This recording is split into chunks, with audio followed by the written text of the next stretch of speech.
Hello student, how are you? Hope you all are doing well. आज हम start करते हैं आपकी व्याकरण बोध का पार्ट 7। ओके, संज्ञा, नाउन। ओके, प्रीवियस क्लास में आपने ये पढ़ा होगा।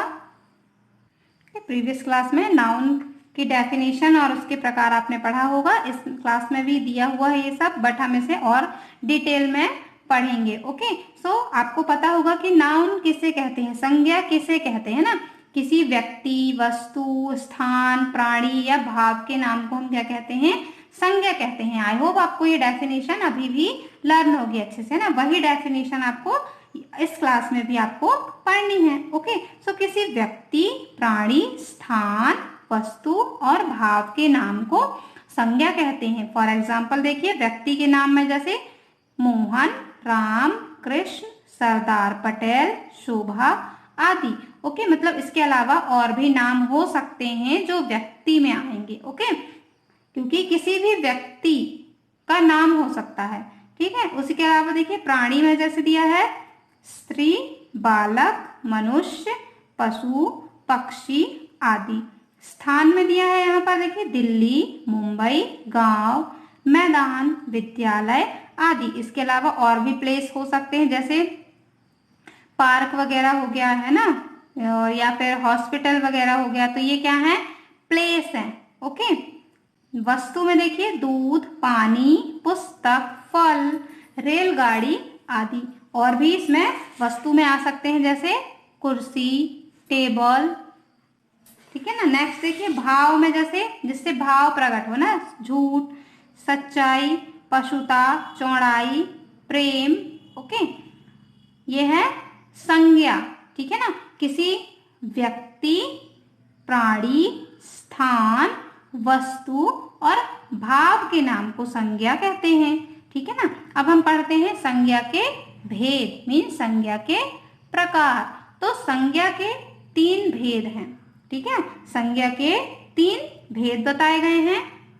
कि संज्ञा के 3 भेद बताए गए हैं। वैसे तो संज्ञा के 5 भेद होते हैं, परंतु विशेषता इनमें 3 भेद ज्यादा बताए गए हैं। ठीक है, पहला पढ़ते हैं हम व्यक्तिवाचक संज्ञा।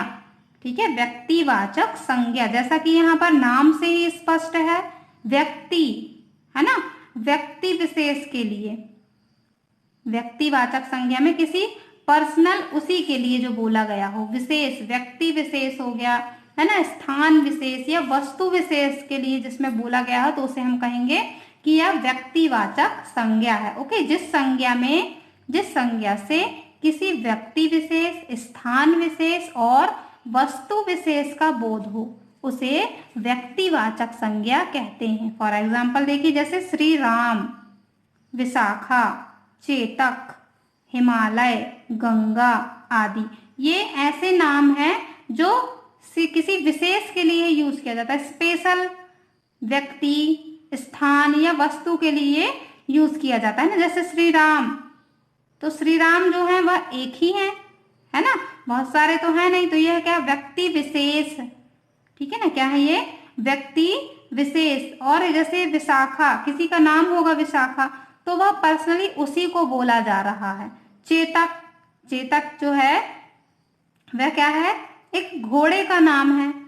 ठीक है ना, जो आप सभी को पता होगा, घोड़ा, जो चेतक घोड़ा था वो बहुत ही ज्यादा तेज दौड़ता था ना। फिर है हिमालय, हिमालय भी एक ही है, तो हम उसी को इंडिकेट करने के लिए सिर्फ हम हिमालय के लिए बोल रहे हैं, तो ये उसी विशेष के लिए बोल रहे हैं। गंगा, गंगा भी एक ही है, गंगा नदी, तो वह क्या है, विशेष नदी तो है ही, परंतु वह सिर्फ एक भी है ना। तो यह क्या है, गंगा जो है वह नदी का नाम है, उसके अलावा और कोई नदी नहीं है। तो ये क्या है, नदी में हो जाएगा कि वह क्या, स्थान विशेष के लिए बोला जा रहा है।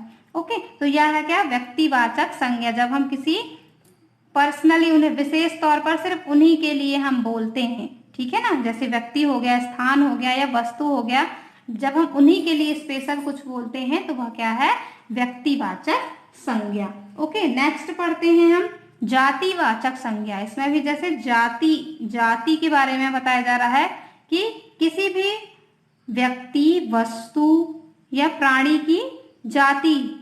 ठीक है ना, जिस संज्ञा पद से किसी प्राणी, वस्तु आदि की जाति का बोध होता हो उसे हम क्या कहते हैं, जातिवाचक संज्ञा। जैसे मनुष्य, तो मनुष्य में सारे मनुष्य आ गए, ठीक है ना। घोड़ा, तो इसमें समस्त घोड़े की जो प्रजाति है वह सभी आ गई इसमें।